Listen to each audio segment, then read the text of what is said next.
Corona की तरह एक और संक्रमण आजकल भारत में फैला हुआ है और वह संक्रमण है हमारे हिंदू शास्त्र, हमारे वैदिक धर्म, हमारे देवी देवता, हमारे आराध्य, हमारे धर्मगुरु पर टिप्पणी करना, उस पर कटाक्ष करना।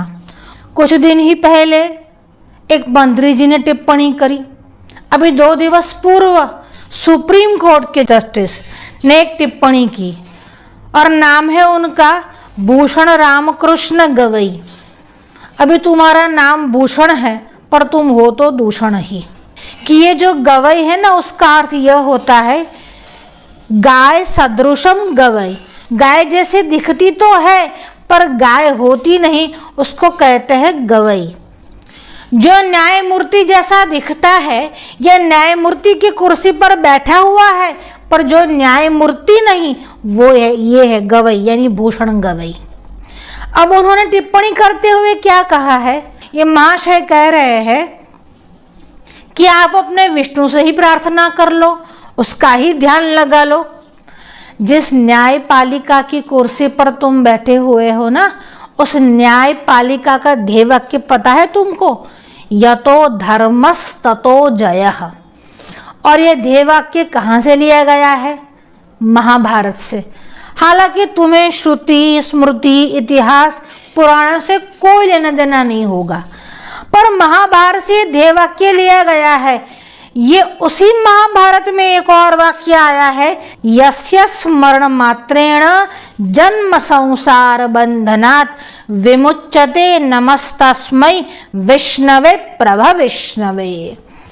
ये भगवान विष्णु कैसे है कि जिनका नाम मात्र लेने से हमारे जो जन्म और मृत्यु के बंधन का जो चक्र है, उससे हमारी मुक्ति, छुटकारा हो जाता है।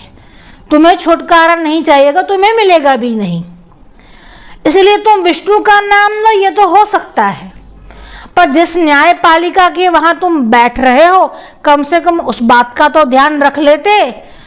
तुम्हारी न्यायपालिका में भगवत गीता की शपथ दिलाई जाती है और उस भगवत गीता को कहने वाले भगवान श्री कृष्ण है और वो और कोई नहीं, भगवान विष्णु के अवतार है।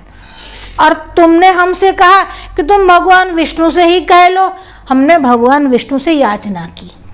हमने जब याचिका दाखिल की और भगवान विष्णु ने कहा ये धूर्त है, ये मदांध है, उसको अपनी उसकी कुर्सी से नीचे उतार कर फेंक दो। हमारे भगवान विष्णु की ये आज्ञा है। तुमने धर्मशास्त्रों का मान न रखा ना सही, हालांकि ये हिंदू हो ही नहीं सकता जो धर्मशास्त्र का मान न रखे, पर तुम्हारी बुद्धि इतनी ही ग्रसित हो चुकी है और तुमने धर्मशास्त्र का अपमान कर दिया, हमारे अवतार का अपमान कर दिया। पर जिस संविधान की शपथ लेकर तुम वहां पर बैठे हुए हो, उस संविधान की धारा 25 से 30 ही कम से कम पढ़ लेते। उसमें ये बात आई है कि कोई भी किसी भी धर्म के खिलाफ अपनी अनर्गल प्रलाप नहीं कर सकता, किसी की धार्मिक आस्था पर कुठाराघात नहीं कर सकता, और वो तुमने किया है। तुम न्यायमूर्ति तो हो ही नहीं सकते, तुम जस्टिस बनने के लायक भी नहीं हो।